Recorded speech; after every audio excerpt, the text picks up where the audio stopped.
Can't we draw the circle like this? And because in the question itself it is not given that circles are equal. And distance between the centers is 14 centimeter. Distance between the centers is 14 centimeter implies the sum of radiuses. The sum of radius of both circle is 14 centimeter.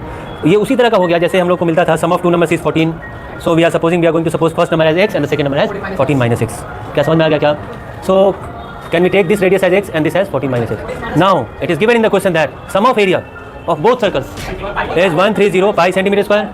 So what is the area of circle? Pi into r. What is radius? X whole square plus pi into 14 minus x whole power 2, and this is 130 pi. So can we take pi common?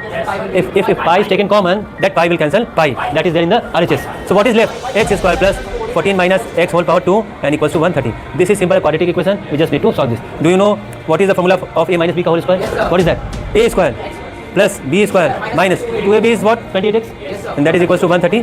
Acha, this and this will become 2x square minus 28x. This is 196. 196 से 130 subtract होगा. Then what is answer? 56. So is there anything common? 2. What is left? X square 14x plus 28 equals to 0. Where is 2 now?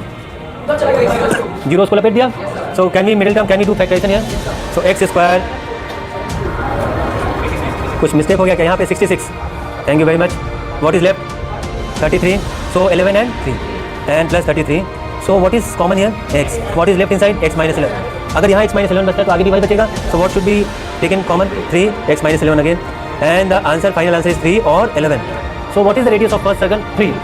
अगर इसका radius 3 होता है तो अगले वाले का रेडियस 11 होगा और दोनों रेडियस का डिफरेंस कितना हो जाएगा? 8 सेंटीमीटर.